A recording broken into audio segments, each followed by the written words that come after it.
Namaste bankers, मैं Kanika Sharma SBI PO. I welcome you all to my channel. Hope you all are very good and doing great in your life. तो आज हम लोग जो है mains की रीजनिंग के बारे में डिस्कस करने वाले हैं. आज का भी जो सेशन है वो मेनली फोकस रहेगा जिन लोगों का भी कमिंग डेज में मेंस है उनके लिए. SBI क्लर्क के प्री हो चुके हैं, SBI PO के प्री हो चुके हैं, तो अब मेंस आने ही वाला है इन सबका. So without wasting any time let's just start this discussion.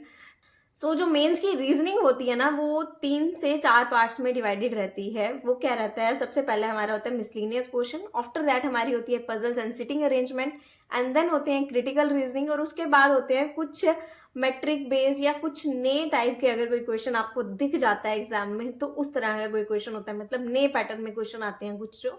तो इस तरह से जो होती है मेंस की रीजनिंग डिवाइडेड होती है. अब हम डिस्कस करेंगे कि हमें किस तरह के क्वेश्चंस पे ज्यादा फोकस करना चाहिए सो दैट कि हम लोग रीजनिंग में जो है अच्छा स्कोर कर पाए. कोर्स है कि सबसे पहले जो हमें फोकस करने वाला होता है वो हमारा होता है मिसलिनियस वाला पोर्शन. रीजनिंग में मिसलिनियस में आप इजिली आप मिसलिनियस से मार्क्स खींच सकते हो, वो पजल्स या फिर क्रिटिकल रीजनिंग से नहीं कर पाओगे. सबसे मेन फोकस क्या रहना चाहिए आपका मिसलिनियस वाला एरिया. मिसलेनियस में आपने बेसिक्स तो सबके पढ़ रखे होते हैं, सिलॉक्स आपने पढ़ रखी होती है, इनइक्वलिटी पढ़ रखी होती है, ब्लड रिलेशन पढ़ रखा होता है. जो मेंस में आता है वो इनका क्या होता है, एक अपडेटेड वर्जन होता है, अपग्रेडेड वर्जन होता है, जैसे आप कह सकते हो हाई लेवल का थोड़ा सा. मतलब जब इनइक्वलिटी आएगी तो बिल्कुल सिंपल वाली इनइक्वलिटी नहीं आएगी, कोडेड इनइक्वलिटी आ जाएगी. जब डायरेक्शंस आएंगी तो वो डायरेक्शन सिंपल वाली डायरेक्शंस नहीं होगी, कोडेड वाली डायरेक्शंस होंगी. एंड अगर आपके ब्लड रिलेशंस आएंगे तो वो भी कोडेड में आएंगे, या फिर हो सकता है blood relation plus sitting arrangement की एक पजल बना करके दे दें आपको. इस तरह में जो है क्वेश्चंस बनते हैं आपके. मिसलिनियस में आपको जो है हमेशा ट्राई करना चाहिए कि जितना हो सके आप मिसलिनियस के क्वेश्चंस की प्रैक्टिस करिए. आफ्टर दैट क्या रहते हैं डाटा सफिशिएंसी. डाटा सफिशिएंसी के भी आपको जो है क्वेश्चंस ज्यादा से ज्यादा लगाने चाहिए, बिकॉज इसमें क्या रहता है 3 से 4 केसेस दी जाते हैं आपको, और वो 3 से 4 केसेस जो होते हैं बहुत इजी लेवल के होते हैं. ऐसा नहीं होता बहुत डिफिकल्ट वाले जो हैं आपको 3 से 4 केसेस होते हैं, बस ये होता है उनको सॉल्व करने में थोड़ा टाइम लगता है. तो जितना होता है डाटा सफिशिएंसी के क्वेश्चंस को आपको सॉल्व करना चाहिए सो दैट कि आप मेंस में इस पोर्शन में भी ज्यादा स्कोर कर पाए. आफ्टर दैट हम बात करते हैं रिवर्स सिलॉगिज्म की. तो इसके भी आपको क्वेश्चंस जो हैं दिन के कम से कम 20-25 क्वेश्चंस रिवर्स सिलॉग्स के ऊपर जो है सॉल्व करने चाहिए. और वो मिलेंगे कहाँ से, आप इजीली गूगल में डालोगे तो बहुत सारे क्वेश्चंस आपको मिल जाएंगे इजीली. कोई मतलब ऐसा नहीं है कि आपको जो है ढूंढने के लिए कहीं हाथ पांव मारने पड़ेंगे. यूट्यूब पे डालोगे तो यूट्यूब पे इसके रिगार्डिंग वीडियोस मिल जाएंगी.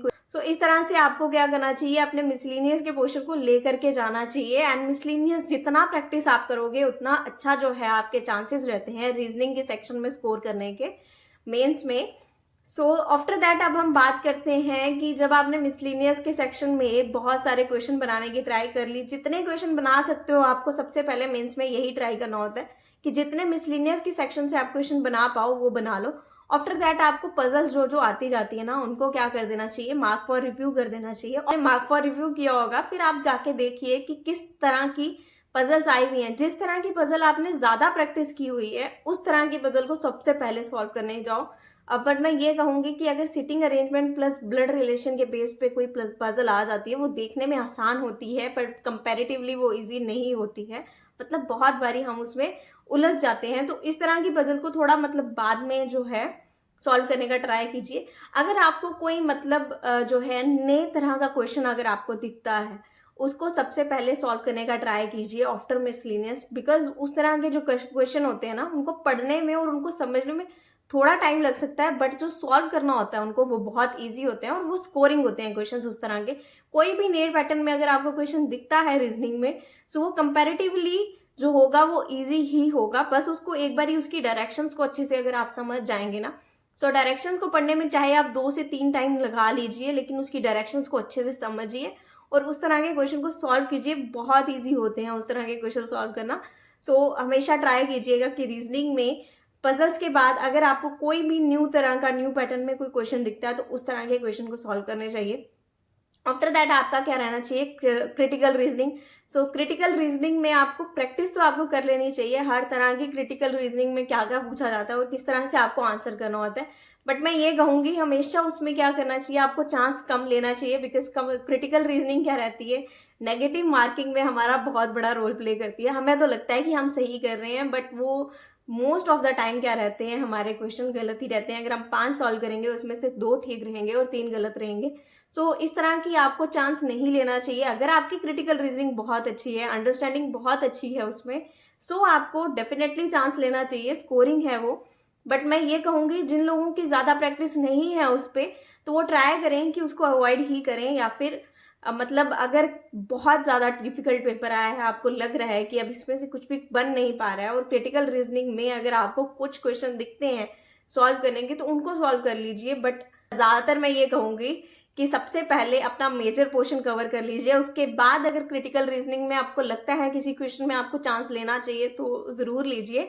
बट ट्राई कीजिए कि उसको मतलब इतना फोकस मत करिएगा, बिकॉज इतने थोड़े से दिनों में आपकी क्रिटिकल रीजनिंग अगर आप सही करने भी जाएंगे तो मुझे नहीं लगता इतनी प्रैक्टिस हो पाएगी उसमें।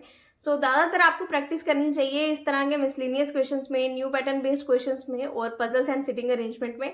आफ्टर दैट आपको अगर क्रिटिकल रीजनिंग के बेसिक्स अपने पक्के करने हैं, तो मैंने क्या करा था, टेक्स्ट बुक पे कोर्स था तो वहाँ से मैंने मतलब ऑफलाइन वीडियोस पढ़ी हुई थी, वहाँ से मैंने क्रिटिकल रीजनिंग के क्वेश्चंस को सॉल्व देखा था किस तरह से बनते हैं।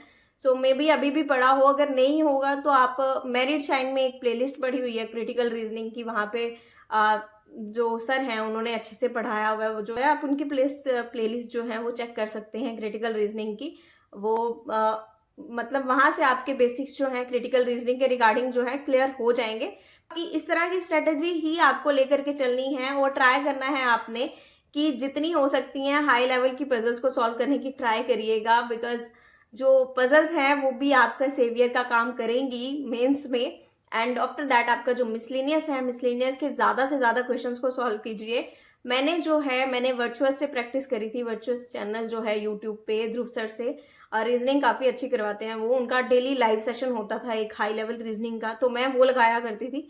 अभी होता है या नहीं होता है मुझे नहीं आइडिया उसका, लेकिन उनकी चैनल पे मे भी पुरानी प्लेलिस्ट पड़ी होंगी हाई लेवल रीजनिंग की, तो आप वो लोग वो देख सकते हो।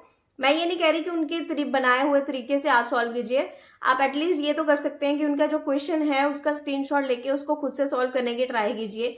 या फिर अगर नहीं तो अंकुश लांबा सर हैं, रीजनिंग तो काफ़ी अच्छी पढ़ाते हैं, आप उनको फॉलो कर सकते हो। अदरवाइज स्टडी नीति पे भी बहुत सारी जो हैं high level DIs and high level questions जो हैं मिसलिनियस के वो सॉल्व करवाए हैं मैम ने, वो भी काफ़ी अच्छा है कंटेंट वहाँ पे। आप इन सब चीज़ों को, इन सब सोर्सेज को फॉलो कर सकते हो एंड अपनी रीजनिंग की प्रिपरेशन को थोड़ा बूस्ट अप कर सकते हो। So all the best from my side, hope you like this video, do like, share, comment and subscribe. Thanks for watching.